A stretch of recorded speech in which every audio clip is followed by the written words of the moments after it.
ایک فقیر تھا ملنگ درویش، اس کی عادت یہ تھی کہ اپنے ڈیرے پہ آنے والوں کو کھلاتا، ان کو پلاتا، لیکن ان کو مالی آسودگیاں نہیں تھی۔ ہوتا یہ تھا کہ بعض اوقات لوگ آتے تو ادھار لے کر کے وہ لوگوں کو کھلا دیتا۔ یہ فقیروں کا مزاج ہے، تو جو بھی آتا اس کے ڈیرے سے کھاتا۔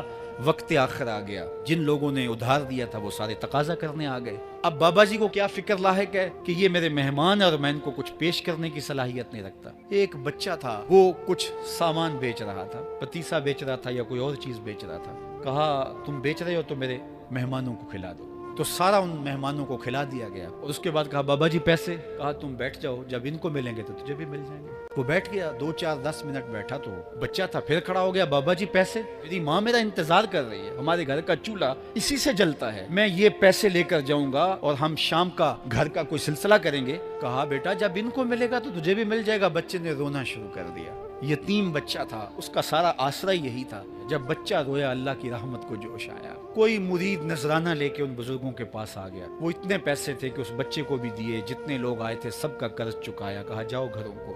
تو سب نے کہا بابا جی ہم صبح سے بیٹھے ہوئے تھے تو یہ نذرانہ دینے والا صبح سے نہیں آیا، تو اب کیسے آ گیا؟ کہا صبح سے تمہارے اندر کوئی رونے والا نہیں تھا، ایک رونے والا آیا تو باقیوں کا بھی کام بن گیا۔ بعض اوقات کسی ایک شخص کی وجہ سے باقیوں کی خطائیں بھی معاف ہوتی ہیں۔